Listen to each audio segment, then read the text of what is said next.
Selamat datang di channel Ambang Kematian. Di episode ini, kami akan membawakan sebuah kisah yang berjudul Ritual Lepas Tali Pocong, Nyawa Sebagai Jaminannya.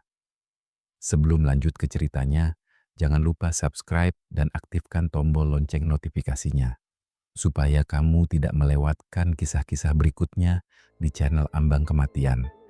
Ada pekerjaan yang kelihatannya sederhana, tapi kalau kamu salah satu langkah, kamu bisa pulang tanpa sebagian dari dirimu. Menggali kubur, misalnya. Orang mengira tugasnya cuman gali, ratakan tanah, selesai. Padahal, kuburan itu bukan sekadar lubang. Kuburan itu perjanjian. Dan ada satu perjanjian yang paling sering dilanggar orang-orang serakah, tali pocong. Di kampungku, orang tua selalu bilang, tali pocong itu bukan sekadar ikatan kain. Itu batas. Batas supaya yang sudah pergi tidak salah arah. Tapi malam ini aku akan ceritakan tentang satu orang yang mengira batas itu bisa dibeli. Ia seorang penggali kubur. Dan ia menerima sogokan untuk mencuri tali pocong jenazah yang meninggal di hari Selasa Kliwon. Katanya, tali itu bisa jadi syarat ilmu kebal. Katanya, kalau talinya dilepas, tubuh bisa kebal senjata. Yang tidak ia tahu, tali yang dia lepas bukan cuma ikatan kain. Dia juga melepas sesuatu yang lain. Dan sejak itu, jenazah itu mengikuti kemanapun dia pergi, tanpa marah, tanpa teriak, hanya meminta satu hal. Balikin milikku. Namaku Karman. Aku bukan orang kota. Aku hidup dari pekerjaan yang orang jarang banggakan. Penggali kubur. Sejak kecil aku dekat dengan makam. Bapakku dulu penjaga pemakaman. Setelah beliau meninggal, aku menggantikan. Orang kampung memanggilku Pak Karman. Bukan karena aku tua, tapi karena kerjaanku membuat orang cepat merasa tua. Setiap kali ada yang meninggal, aku datang. Kadang siang, kadang malam. Kadang hujan, kadang panas. Aku sudah lihat banyak. Orang baik meninggal dengan tenang. Orang jahat meninggal dengan berat. Tapi satu hal yang selalu aku pegang. Jangan macam-macam di kuburan. Bapakku selalu bilang, tegas. Kalau kamu hormat sama tanah, tanah akan hormat sama langkahmu. Aku percaya itu. Sampai suatu Selasa Kliwon. Hari itu ada kabar. Seorang laki-laki muda meninggal mendadak. Namanya Wira, anaknya tukang kayu. Umurnya baru 27. Kata orang, Wira jatuh dari motor. Tapi anehnya, tidak ada luka besar. Wajahnya seperti orang ketakutan. Malam itu, jenazah dimandikan dan dikafani.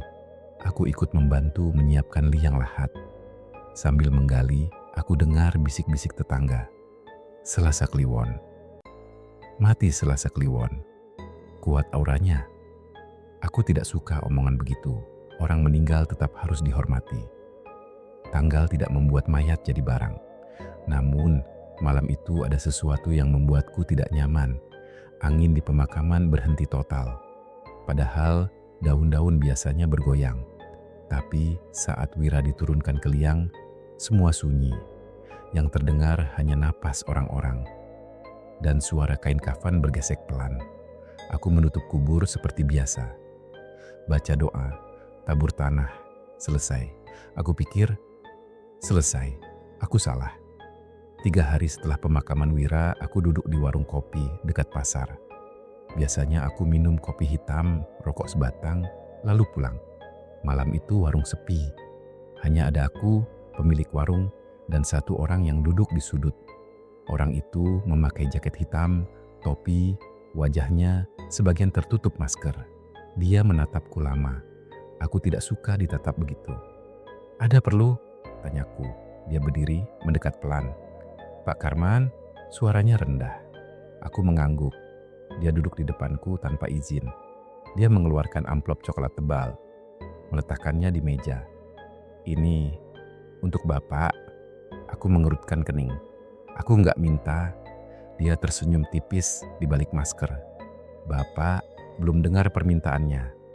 Aku menolak amplop itu. Dia tidak mengambilnya. Bapak cuma perlu satu hal, ambil tali pocong dari kuburannya Wira. Kopi di mulutku terasa pahit sekali. Aku menatapnya tajam. Kamu gila. Dia tetap tenang. Bukan saya, Pak. Yang gila itu orang yang percaya kebal bisa didapat gratis. Aku berdiri. Keluar, jangan sebut-sebut itu lagi. Dia menahan dengan satu kalimat. Bapak butuh uang, kan? Aku membeku. Memang benar. Sejak bapak meninggal, aku menanggung ibu yang sakit. Biaya obat naik. Pendapatan dari menggali kubur tidak seberapa. Dia menconokkan badan. Bapak cuma ambil tali, bukan mayat, cuma tali. Setelah itu, bapak dapat uang cukup buat biaya berobat setahun. Aku menggertakkan gigi. Aku nggak mau. Dia mengetuk amplop itu pelan. Bapak pikir menolak berarti aman. Kalau bukan bapak, akan ada orang lain. Tapi orang lain mungkin tidak sebersih bapak. Mereka bisa bongkar kubur, ambil apa saja. Bapak bisa pastikan hanya tali yang diambil, supaya keluarganya tidak tahu. Kalimat itu seperti racun yang disisipkan pelan. Aku benci, tapi ada logika busuk di sana. Dia menambahkan, ritualnya perlu tali dari orang yang mati, Selasa Kliwon. Kalau berhasil, yang melakukan kebal. Kalau gagal, ya tinggal cari tali lagi. Aku menatap amplop itu. Tanganku gemetar. Akhirnya aku duduk lagi. Kalau aku ambil, kapan? Tanyaku pelan. Dia tersenyum. Malam Jumat, jam 3, aku menelan ludah. Dia berdiri, meninggalkan amplop di meja. Sebelum pergi, dia berbisik satu kalimat yang membuat dadaku dingin. Kalau bapak ragu, ingat ibu bapak, malam Jumat itu hujan turun rintik. Langit gelap, bulan tertutup awan. Aku berjalan ke pemakaman, membawa cangkul kecil, senter, dan kain. Aku tidak bilang ke siapapun. Aku bilang ke ibu kalau aku ada kerjaan malam. Jam di ponsel menunjukkan 02.58. Aku sudah di gerbang makam. Kunci gembok terasa berat seperti batu. Saat gerbang terbuka, angin dingin menyambut. Bau tanah basah naik. Dan entah kenapa, aku seperti mencium bau bunga melati. Padahal tidak ada orang ziarah malam itu. Aku berjalan menuju kubur Wira. Nisan kayu masih baru. Tanahnya masih gembur. Aku berdiri lama, dada sesak. Aku berusaha meyakinkan diri. Aku hanya ambil tali. Aku tidak menyakiti siapapun. Tapi setiap kali aku membungkuk, senterku berkedip, bukan mati. Berkedip pelan, seperti ada yang mengedipkan mata lewat cahaya. Aku mulai menggali. Cangkul mengenai tanah, suara duk-duk terdengar terlalu keras. Seolah seluruh pemakaman mendengarkan. Beberapa menit, aku sampai pada papan penutup. Tangan gemetar saat aku mengangkatnya. Bau yang keluar tidak seperti bau busuk, lebih seperti bau kain basah yang disimpan lama. Bau tanah, daun, dan dingin. Aku mengarahkan senter ke dalam liang. Kafan terlihat, dan di bagian kepala tali pocong itu tampak putih, bersih, seolah baru diikat. Aku menahan napas. Aku turun sedikit, meraih tali itu. Saat jariku menyentuhnya, aku merasakan dingin yang tidak wajar, seperti memegang es yang hidup. Tiba-tiba dari dalam liang terdengar suara napas. Napas pelan, berat, seperti seseorang menahan di tenggorokan. Aku membeku, senterku menyorot lebih dalam. Kafan itu tidak bergerak, tapi aku merasa ada sesuatu di bawah kain yang sedang memperhatikan. Aku menarik tali itu cepat. Tali terlepas dengan bunyi halus. Seperti kain disobek pelan. Saat tali terlepas, angin di pemakaman tiba-tiba kencang. Daun berdesir, senterku mati. Gelap total. Di kegelapan itu, aku mendengar suara paling pelan, tapi paling dekat. Balikin!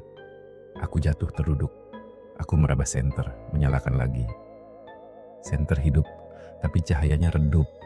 Aku melihat ke dalam liang. Kafan tetap di sana. Tapi di bagian wajah, kainnya sedikit terbuka. Dan aku melihat satu mata. Mata itu terbuka setengah. Menatapku, aku menjerit pelan, menutup liang secepat mungkin. Aku timbun tanah asal-asalan. Aku tidak peduli rapi.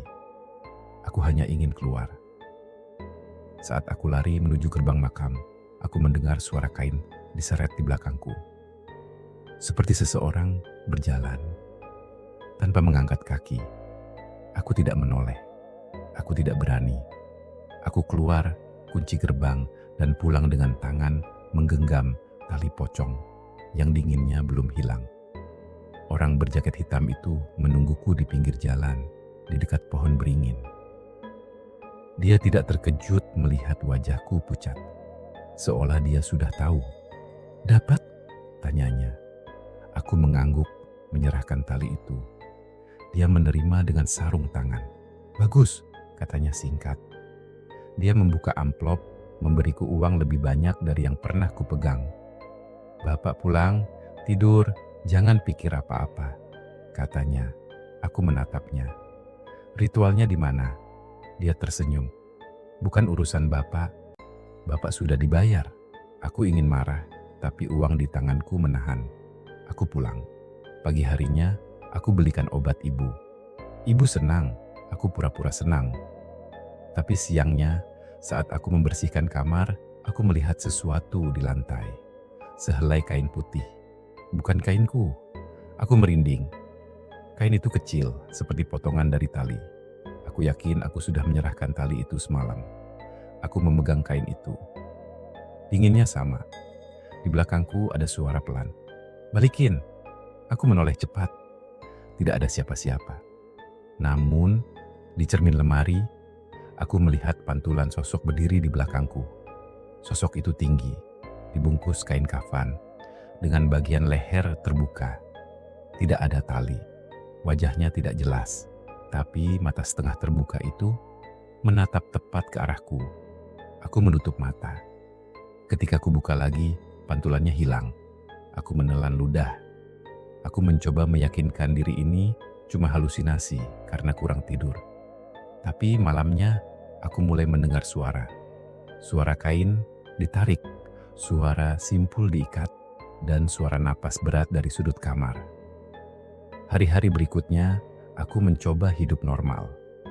Aku pergi ke pemakaman, membersihkan rumput, memperbaiki nisan miring. Tapi setiap kali aku lewat kubur Wira, tanahnya selalu tampak basah meski tidak hujan.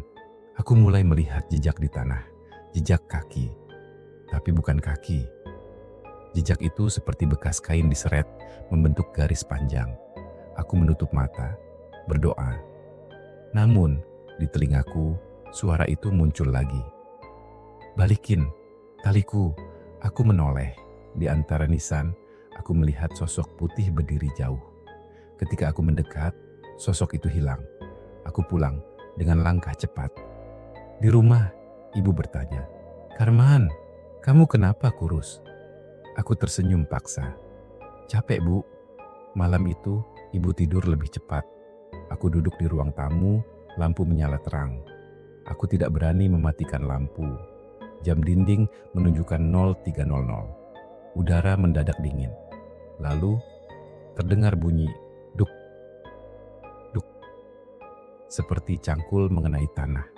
Aku membeku. Bunyi itu tidak dari luar. Bunyi itu dari bawah lantai. Duk, duk, duk. Aku menutup mulut. Bau tanah basah memenuhi rumah. Di ujung koridor, aku melihat sesuatu merayap. Bukan hewan, kain putih, kafan, merayap pelan seperti ular. Kain itu berhenti di depan kamar ibu. Lalu terdengar napas berat dari balik pintu. Aku berdiri, gemetar. "Jangan," bisikku. Pintu kamar ibu bergetar pelan. "Balikin atau aku ambil." Aku lari, membuka pintu kamar ibu. Ibu tidur, tidak sadar apapun. Di atas dada ibu, aku melihat bayangan kain putih seperti simpul. Seolah ada tali tak terlihat yang mulai mengikat. Aku menangis pelan. Aku salah, Pagi itu, aku tidak tahan lagi. Aku mencari orang berjaket hitam itu. Aku kembali ke warung kopi. Aku tanya pemilik warung. Pemilik warung mengernyit. Jaket hitam, nggak ada yang duduk sama kamu malam itu. Aku merasa darahku turun. Mustahil, saya ngobrol lama. Pemilik warung menggeleng. Saya ingat, malam itu warung cuma kamu sama saya. Aku mundur, pusing. Amplop uang di rumah, nyata. Tapi orangnya seakan tidak pernah ada. Aku pergi ke rumah dukun kampung, Mbah Darmi. Orang-orang bilang beliau bisa melihat sebab akibat. Mbah Darmi menerima aku di teras. Wajahnya keriput, tapi matanya tajam. Kamu bawa bau tanah kubur, katanya tanpa salam. Aku menunduk. Aku salah, Mbah. Mbah Darmi menatapku lama. Bukan salah. Kamu menjual batas. Aku gemetar. Dia ngikutin aku, Mbah. Dia minta tali dikembalikan. Mbah Darmi menghela napas. Yang kamu ambil itu bukan cuma tali. Tali pocong itu penutup pintu. Kalau talinya hilang, pintu terbuka. Dan yang di dalam bisa jalan. Aku menelan ludah. Terus, gimana? Mbah Darmi bertanya pelan. Tali itu sekarang di mana? Aku menjawab. Aku serahkan ke orang yang menyogok. Mbah Darmi menutup mata. Kalau begitu, kamu harus cari talinya. Dan kamu harus kembalikan ke kubur dengan cara yang benar. Kalau tidak, yang dia ambil bukan kamu saja. Aku menelan ludah. Cara yang benar itu gimana? Mbah Darmi mengambil segelas air, menaburkan garam, lalu mengaduk pelan. Selasa Kliwon berikutnya, katanya. Kamu harus datang ke kubur itu, bawa talinya, dan minta maaf. Tapi ingat, suaranya jadi lebih tegas. Dia tidak cuma minta tali, dia minta harga. Harga apa? Tanyaku. Mbah Darmi menatapku, nyawa sebagai jaminan. Aku pulang dari Mbah Darmi dengan kepala penuh. Selasa Kliwon berikutnya masih 2 minggu lagi. 2 minggu terlalu lama kalau ibu terus diincar. Aku mulai mencari jejak orang berjaket hitam itu. Aku tanya-tanya orang pasar, orang bengkel, orang ronda. Tidak ada yang kenal. Sampai satu malam, saat aku membersihkan pemakaman, aku menemukan sesuatu di dekat kubur Wira. Jejak lilin hitam, sisa bara, dan bau kemenyan yang belum lama. Ada orang lain yang datang ke sini, melakukan ritual. Aku mengikuti jejak itu sampai ke tepi pemakaman, ke area bambu, tempat jarang dipakai. Di sana ada tanah yang tergali sedikit, seperti tempat orang menanam sesuatu. Aku menggali pelan, dan aku menemukan potongan kain putih, simpul kecil, potongan tali pocong. Aku menahan napas. Berarti talinya tidak jauh. Berarti ritual itu belum selesai. Saat aku mengangkat potongan itu, tiba-tiba terdengar suara napas di belakangku. Aku menoleh perlahan. Di antara bambu, sosok putih berdiri. Kafannya kotor tanah. Lehernya terbuka, tanpa ikatan. Balikin. Aku mundur, hampir jatuh. Aku menggenggam potongan kain itu. Ini sebagian, ucapku gemetar. Sosok itu tidak bergerak, tapi aku merasa jaraknya semakin dekat tanpa langkah. Aku lari pulang. Di rumah, ibu batuk-batuk, dadanya sesak. Dokter bilang asma kambuh, tapi aku tahu ini bukan asma, ini tagihan. 2 hari kemudian, ada kabar heboh di kampung sebelah. Ada orang berkelahi ditusuk, tapi tidak luka. Katanya dia kebal. Katanya pisau mental. Orang-orang menyebut nama, Randy. Preman kecil yang suka pamer. Aku tahu dia. Dia sering datang ke pemakaman, mabuk, buang puntung rokok sembarangan. Aku pergi mencarinya. Aku temui dia di lapangan, dikerumuni orang. Dia tertawa, memamerkan dadanya. Aku mendekat, Randy. Randy menoleh, alis terangkat. Wah, Pak Karman, ada apa? Mau minta perlindungan? Aku menahan emosi. Kamu dapat ilmu kebal dari mana? Randy tertawa. Dari orang pintar, lah. Aku menatapnya tajam. Pakai tali pocong, Selasa Kliwon. Rendi mendadak diam. Mata orang-orang sekitar juga berubah. Rendi mendekat, suara rendah. "Kok kamu tahu?" Aku menggertakkan gigi. "Karena aku yang ambil." Wajah Rendi berubah, antara kaget dan marah. "Kamu?" Aku mengangguk, menahan malu. "Balikin talinya. Sekarang." Rendi tertawa, kecil, tapi tawanya tidak nyaman. "Balikin, ini sudah jadi pegangan, Pak." Dia menunjuk ke pinggangnya. Di balik bajunya ada ikat pinggang kain putih, tali pocong yang sudah dipotong dan dijadikan sabuk. Aku merasa mual. Tali itu diubah jadi aksesori, seperti barang. Aku mencoba meraih, tapi Rendi menepis. "Jangan sembarang sentuh," katanya. "Orang pintar bilang, kalau ini dilepas, kebalnya hilang, dan yang ngasih bakal marah." Aku menatapnya, suara serak. Yang marah bukan orang pintar, yang marah, yang punya tali. Seolah kata-kataku memanggil sesuatu, angin tiba-tiba berhenti. Semua orang merasakan. Rendi menelan ludah. "Ngapain kamu nakut-nakutin?" Aku menunjuk ke belakangnya. "Lihat." Rendi menoleh, dan wajahnya berubah pucat. Di ujung lapangan berdiri sosok putih, diam. Tapi semua orang tiba-tiba merasa dingin. Sosok itu tidak mengejar. Ia hanya berdiri, menatap Rendi. Rendi mundur, panik. "Apaan itu?" Orang-orang berteriak, lari. Lapangan kacau. Aku mendekat ke Rendi. "Balikin talinya." Rendi gemetar memegang sabuk kain putih itu. Dia mencoba melepas, tapi simpulnya seperti menempel di kulit. Rendi menjerit saat kain itu mencengkeram perutnya lebih erat, seolah kain itu hidup. Sosok putih itu melangkah satu langkah, hanya satu, tapi jaraknya langsung dekat. "Taliku!" Rendi menangis. "Ambil, ambil!" Aku menarik kain itu. Tangan terasa dingin membeku. Akhirnya simpul itu terlepas bersama sesuatu yang lebih mengerikan. Kulit perut Rendi ikut terkoyak sedikit, seperti kain itu tidak mau pergi tanpa pembayaran. Rendi jatuh pingsan. Aku memegang tali itu. Panjangnya tidak utuh, tapi sebagian besar ada. Sosok putih itu menatapku, tidak menyerang, tapi aku merasakan satu pesan jelas di kepala. Selasa Kliwon, kembali. Aku membawa tali itu pulang, membungkus dengan kain hitam, seperti saran Mbah Darmi. Aku tidak berani menyentuh langsung lagi.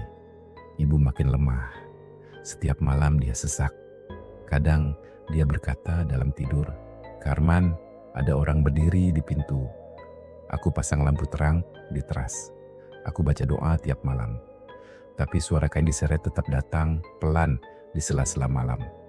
Akhirnya Selasa Kliwon tiba. Sejak pagi, langit mendung, ayam berkokok aneh. Dan aku merasakan dada berat seperti ada batu. Sore itu aku ke rumah Mbah Darmi membawa tali yang sudah kubungkus. Mbah Darmi memegang bungkusan itu dengan 2 jari, seolah takut. "Talinya sudah rusak," katanya pelan. Aku panik. "Berarti gagal?" Mbah Darmi menggeleng. "Bisa, tapi harga lebih mahal. Karena yang diambil tidak utuh, yang mengembalikan harus mengganti yang hilang dengan sesuatu." Aku menelan ludah. Dengan apa? Mbah Darmi menatapku. Dengan napas. Aku gemetar. Maksudnya nyawa? Mbah Darmi mengangguk pelan. "Bukan harus kamu mati malam ini, tapi harus ada jaminan. Kalau kamu tidak sanggup, dia akan ambil orang yang paling dekat." Aku menatap ibu di rumah. Aku tahu siapa yang paling dekat. Mbah Darmi memberikan aku sebotol air doa dan seutas benang putih. "Benang ini ikat di pergelangan tanganmu. Kalau kamu merasa tanganmu dingin, tiba-tiba jangan menoleh ke belakang." Aku mengangguk. Lalu Mbah Darmi menambahkan satu hal terakhir. "Kalau dia minta ganti, jangan coba menawar." Malam Selasa Kliwon, aku masuk pemakaman jam 2 lewat. Kabut tipis turun. Lampu jalan di luar makam terlihat seperti mata jauh. Aku berjalan menuju kubur Wira. Tiap langkah terasa berat. Benang putih di pergelangan tangan terasa kaku. Aku berhenti di depan nisan. Aku menaburkan air doa, membaca doa dengan suara gemetar. Wira, aku salah. Aku cuma orang bodoh yang ketakutan. Aku balikin milikmu. Aku menggali sedikit. Hanya cukup untuk membuka bagian atas. Aku tidak ingin lihat wajah itu lagi. Aku membuka papan pelan. Saat udara kubur menyentuh wajahku, aku hampir muntah. Bukan karena bau busuk, karena dingin yang menembus sampai tulang. Aku menurunkan bungkusan tali itu, meletakkannya di atas kafan. Tanganku gemetar. Tiba-tiba benang di pergelangan tanganku terasa beku. Aku tahu itu tanda. Aku tidak menoleh.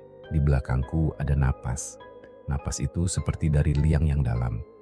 Kurang. Aku menelan ludah, berusaha bicara. Talinya, ini ucapku. Kurang. Aku mulai menangis. Aku cari yang kurang. Aku akan cari. Aku janji. Suara itu lebih dekat. Ganti. Aku merasakan tangan seperti disentuh kain basah. Dingin merambat ke lengan. Aku panik. Apa yang harus aku ganti? Teriakku pelan, sejenak hening. Lalu suara itu menjawab, jelas sekali, seperti di telinga.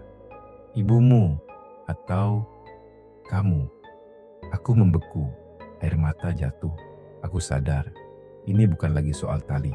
Ini soal pembayaran atas batas yang aku jual. Aku teringat uang sogokan. Aku teringat obat ibu. Aku teringat bagaimana aku berdalih demi ibu. Dan kini batas itu menuntut jaminan. Aku berbisik, ambil aku. Begitu kata itu keluar, angin mengamuk. Daun berdesir keras. Senterku jatuh. Aku merasakan kain kafan melilit pergelangan kakiku. Menarik. Aku jatuh ke tepi liang. Tanah runtuh sedikit. Aku berusaha bangkit. Tapi tangan lain, dingin, menekan bahuku. Aku tidak menoleh. Tapi aku tahu. Sosok itu tepat di belakangku. Janji. Aku mengangguk, gemetar. Iya, aku. Tiba-tiba semuanya hening. Benang di pergelangan tanganku hangat lagi. Aku cepat menutup liang. Menimbun tanah sambil menangis. Aku membaca doa, memohon ampun. Aku pulang subuh dengan tubuh lemas. Tapi ibu masih bernapas tenang untuk saat itu. Sejak malam itu, gangguan berhenti. Tidak ada lagi kain merayap. Tidak ada lagi suara cangkul dari bawah lantai. Ibu membaik. Dia bisa makan. Dia tersenyum lagi. Orang kampung bilang, syukurlah Pak Karman. Aku ikut tersenyum, tapi di dalam ada rasa kosong. Karena aku tahu, aku baru saja menandatangani sesuatu. Aku memberi jaminan, dan jaminan selalu ada jatuh tempo. Hari demi hari, aku mulai merasa lemah. Bukan sakit biasa. Seperti ada yang mengurangi napasku sedikit demi sedikit. Kalau aku menarik napas dalam, dada terasa seperti diikat. Kalau aku tidur, aku selalu terbangun jam 03.00. Dan setiap jam itu, aku mendengar bisikan yang sama. Kurang. Aku pergi ke Mbah Darmi lagi. Mbah Darmi menatapku, jatuh tempo mulai. Aku menelan ludah. Berapa lama? Mbah Darmi menggeleng. Tidak ada tanggal. Tapi kamu akan tahu saat dia datang menagih. Aku bertanya, bisa dibatalkan? Mbah Darmi tertawa pahit. Perjanjian dengan tanah tidak bisa dibatalkan. Cuman bisa dilunasi. Sebulan setelah Selasa Kliwon itu, desa kami mengadakan kerja bakti di pemakaman. Aku ikut, seperti biasa. Hari itu cuaca panas. Orang bercanda, merokok, bawa air minum. Aku berusaha terlihat normal. Saat aku mencabut rumput dekat kubur Wira, aku melihat sesuatu di nisannya. Simpul kecil dari kain putih. seperti tali yang baru diikat. Aku menelan ludah. Padahal aku sudah mengembalikan tali. Tapi simpul itu seperti tanda. Tiba-tiba aku merasa napasku sesak, sangat sesak. Seolah ada tangan tak terlihat menekan dada. Aku jatuh berlutut. Orang-orang mendekat, panik. Pak Karman, Pak Karman. Aku mencoba bicara, tapi yang keluar hanya udara pendek.